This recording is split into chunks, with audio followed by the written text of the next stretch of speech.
मरेंगे यूं कि जिंदा रहेंगे दास्तानों में। ए माँ भरोसा रखना अपनी संतानों पर, हम तिरंगा गाड़ देंगे आसमानों पर। Thank you.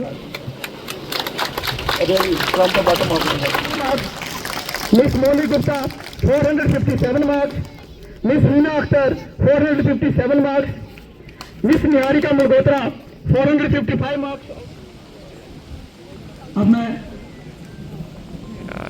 मंच पे आमंत्रित करना चाहूंगा। इससे आपका उत्साह बढ़ेगा, खुशी आएगी, और जिस दिन खुशी आ गई तो समझो उस दिन हिंदुस्तान का बेड़ा पार है, एक बढ़िया है हिंदुस्तान का निर्माण होगा। मैं आपको बड़ा बताता हूं, एक इसका उदाहरण देता हूं, बड़ी पुरानी बात है, सबके लिए है।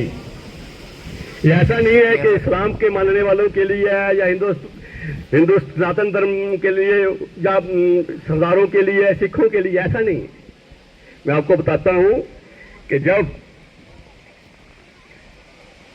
रामायण में ये एक प्रसंग है, उसमें कहा गया कि हनुमान जी, अंगद जी सारे जाओ और सीता माता का पता लेके आओ। ये खुशी की बात बता रहा हूं, क्या होता है।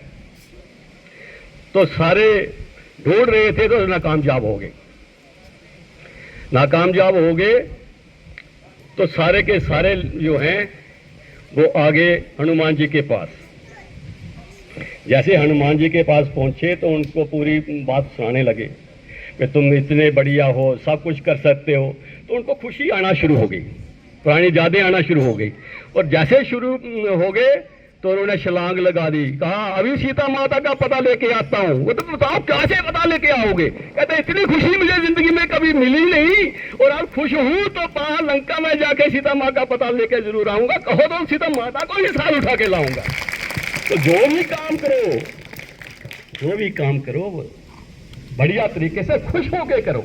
और जिस दिन खुशी आपके अंदर आ गई तो दुनिया का कोई भी काम पीछे नहीं रह सकता, आपके पास पास आएगा। आप आगे आगे जाएंगे, ये चीज नहीं चाहिए लेकिन फिर भी आएगा। तो आपको कोई भी काम जो है असंभव नहीं लगेगा, संभव होगा।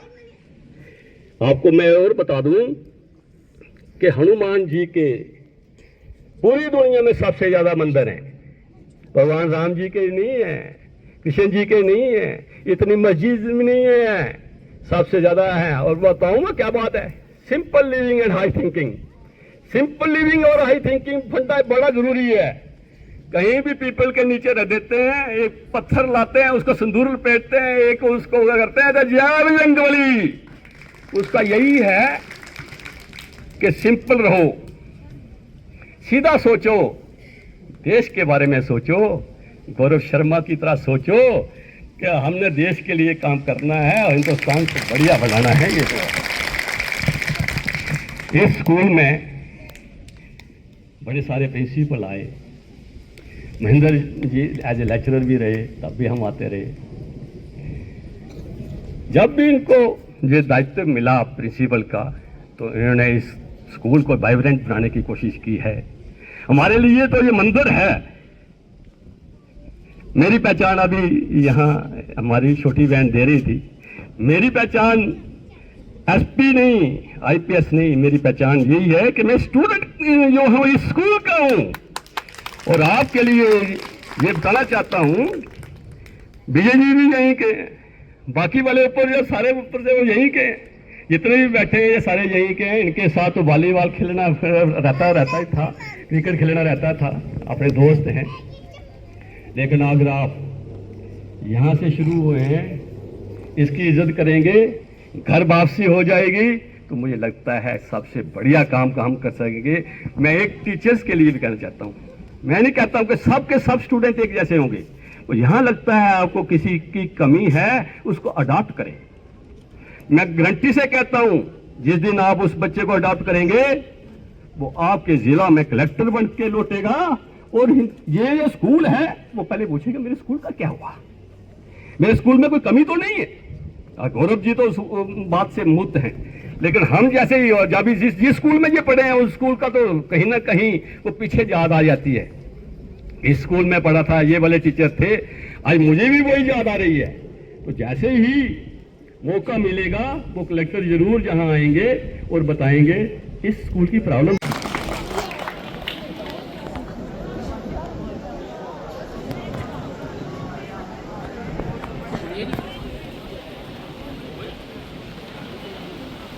ये हम स्टूडेंट्स के सपनों को और बड़ा करने का मौका है। सर, आज हम आपसे एक छोटी सी उम्मीद भी रखते हैं। हम चाहते हैं कि हमारे स्कूल में भी स्मार्ट क्लासेस हो, मॉडर्न एजुकेशन फैसिलिटीज आए, ताकि गांव का हर बच्चा और भी बड़े सपने देख सके और उन्हें पूरा कर सके। हमें यकीन है कि आप हमें सपोर्ट करेंगे। तो at the end, to make this moment even more memorable, I would like to present a मुशायरा।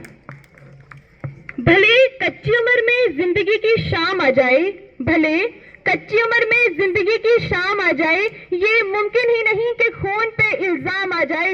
हमारे गांव में बहनें उसे राखी न बांधेंगी, पलट के जंग से भाई अगर नाकाम आ जाए। सन 62 की कहानी है, शायद आपके तार जुड़े वहां से।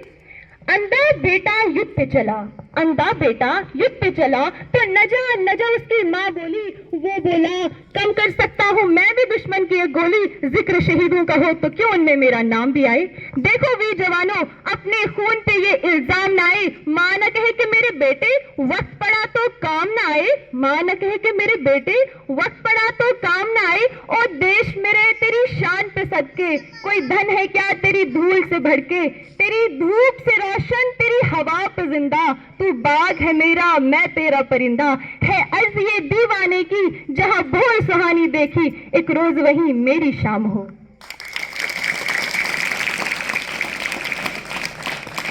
इस सरहद पर गोली खाकर जब टूट जाए मेरी सांस, इस सरहद पर गोली खाकर जब टूट जाए मेरी सांस, मुझे भेज देना यारों मेरी बूढ़ी माँ के पास। बड़ा शौक था उसे कि मैं घोड़ी चढ़ूं, दमादम ढोल बजे, तो वैसा ही करना, मुझे घोड़ी पे लेके जाना, दमादम ढोल बजाना। और माँ से कहना, बेटा दूल्हा बनकर आया है, बेटा दूल्हा बनकर आया है। बहू नहीं ला पाया तो क्या माँ, बारात तो लाया है। मेरे बाबूजी पुराने फौजी बड़े मनमौजी, कहते थे कि बच्चे तिरंगा लहरा के आना या तिरंगे में लिपट कर आना। कह देना उनसे कि मैंने उनकी बात का मान रख लिया, दुश्मन को पीठ नहीं दिखाई बल्कि आखिरी गोली भी सीने पे खाई। और मेरा भाई, उससे कहना क्या मेरा वादा निभाएगा, क्योंकि मैं सरहदों से बोल कर आया हूं, एक बेटा जाएगा तो दूसरा जरूर आएगा।